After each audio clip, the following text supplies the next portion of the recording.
Hey people, we're the Reclamation Sisters. And today we're going to talk about two trending topics, California sober and harm reduction.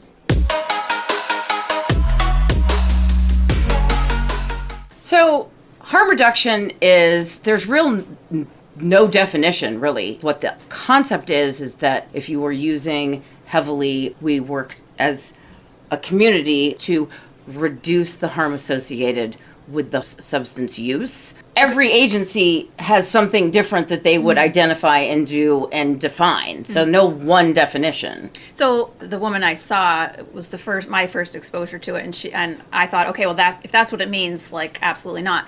But then when I looked it up, it was like using examples of, okay, well if you're trying to teach adolescents about safe sex, it would be giving access to condoms. So I was like, well, sure, that makes sense, right? Right. That's harm reduction. But then what I saw on Instagram, she goes out into the streets in LA, the tent cities, and they pass out syringes. And I just don't understand how that is helping anybody. That's the biggest component of harm reduction.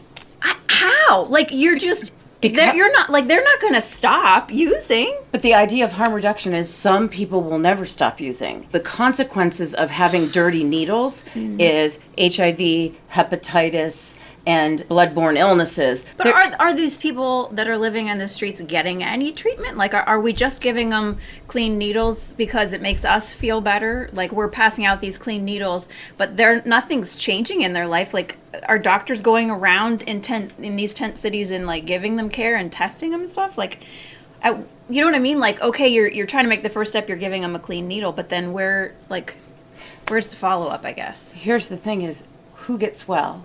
The person that's ready to get well. Yeah, so shouldn't we be somehow, to reduce harm then in those cases, shouldn't we be focused on helping those people get well? Who's doing that? You know, but what's going to make them well in that moment? Not stopping use, that's not the answer. They'll stop using when they're ready to stop using. Policies have to be set all the way across the board in society so that we stop looking at the idea that just because they're using drugs, that's the problem. The problem is the underlying issues, the systemic issues in their life. And so they may not stop using in that moment, but we need to provide them access to something so that they don't spread disease. I guess I just don't see how that is then helping anybody get off drugs, and isn't that ultimately what we want?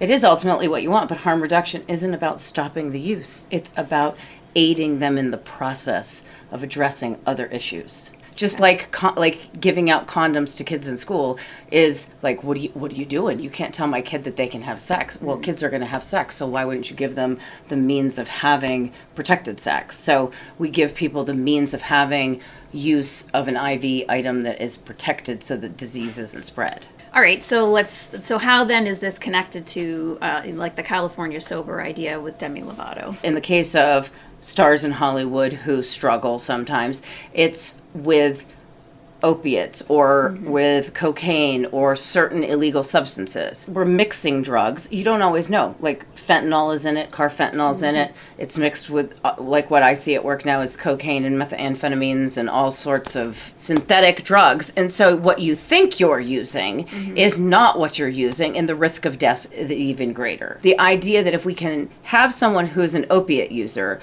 or a methamphetamine user or a cocaine user, and especially IV drug use, and get them to stabilize their life, but they still choose to use maybe like marijuana, or if they choose to drink, is the risk of death with marijuana as great as if they're using opiates? No, we're reducing the harm in their life. So she gave it a term because people want to have, some sort of catchphrase with it. So California sober being similar to harm reduction. She was out of control. She spiraled. She was hospitalized for a great amount of time and nearly died. So now she's stabilized. She was at one point sober. She relapsed. Now she's stabilized again. She has a lot of struggles in her life. But what we have to look at is if she makes a conscious choice to not use the substance that almost killed her and socially use something in moderation, is the harm as great? No. Right. Is there still harm? Yes. I mean, her mental health still needs addressed. She still struggles in a lot of ways, but she's not risking bloodborne illness. She's not risking overdose. She's not risking death in as great a way. Marijuana and alcohol are legal. In a lot of states, cannabis is now legal. So we can't shame somebody for using something that's legal. Just because it doesn't align with my recovery process or somebody else's idea of sober or clean. There's a million paths to recovery, and we have to understand that trying to tell someone what their path is dangerous. And I get to choose my own path. But I'm dumbfounded by the people who, just in the little bit that I read on Demi Lovato, it's like, well, she's not sober. She can't say she's sober because she still has, an occasional whatever. And it's like, why do you care? She's on her own personal path. Right. Like, let her pick the words she uses to identify her own life. Like, I don't understand why, I guess I can see why, if people are so wrapped up in the term sober, it's like what I read, for people who had a problem with the California sober term, it's like, I've worked so hard to be sober and to claim, that word, and she's sort of like sullying it. But it's no different than the alphabet of letters that we now use to identify fluid sexuality or our choice of gender or anything else. Why is it that you can pick that, but I can't pick what I use to identify? I can pick. A good point. I can pick what I say I am as a human being. Nobody even bats an eye. Right. But if I said clean versus sober, or if I say California sober, if I say that I'm just in recovery, all of a sudden they lose their everybody has something to say about it. So, it's easier just to say, I used to do cocaine and I don't do cocaine anymore. I made choices with a substance and I don't do that substance anymore. I don't define myself as one word because people associate, rooms and paths and all of that. My path is my own path.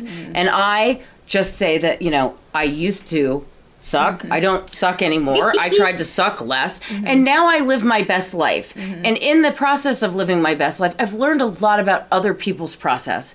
And I make sure I don't shame their process because people met me where I was in my process.